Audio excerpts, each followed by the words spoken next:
Good day, everyone. Let's start with a question.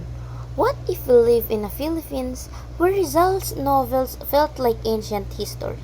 What if his criticisms of our society no longer rang true? It sounds like a dream, right? But is it possible? Imagine a Philippines where we no longer need heroes to remind us of who we are. Where national pride isn't something we borrow from the past, but something we live every day. What if I told you that Jose Rizal, our national hero, can be made obsolete?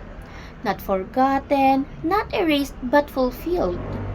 That's the challenge Renato Constantino gave us. And today, I'm here to tell you, yes, we can make Rizal obsolete, and we must.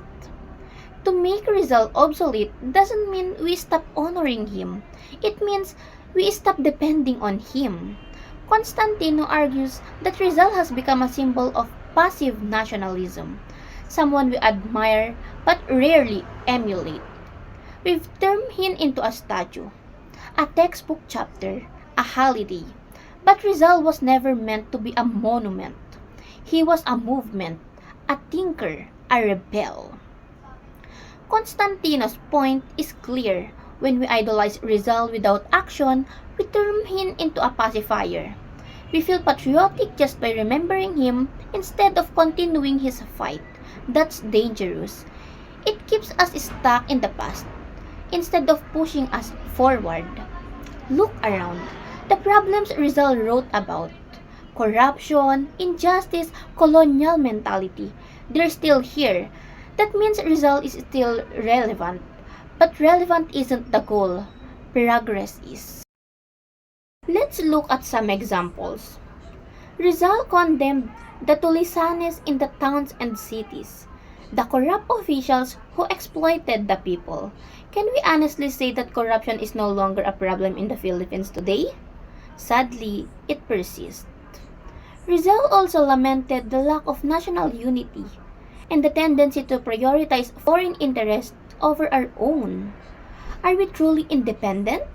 Constantino says our task is to make Rizal obsolete by solving the problems he died fighting. That means reforming education so students don't just memorize Rizal, they debate him, challenge him, apply him. It also means building a society where civic engagement is the norm, not the exception, where we vote, protest, organize, not because Rizal told us to, but because we believe in our own power. Lastly, creating a culture where we don't wait for heroes, we become them. If we succeed, Rizal becomes a foundation, not a crutch. We stop asking, what would Rizal do? And start asking, what will we do? Making Rizal obsolete is the highest form of tribute.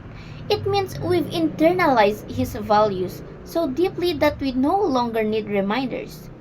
It means we've built the nation he dreamed of. So yes, Rizal can be made obsolete. And when that day comes, he won't be forgotten. He'll be fulfilled. Let's stop worshipping Rizal. Let's start finishing what he started. Let's make him obsolete and let's make him proud.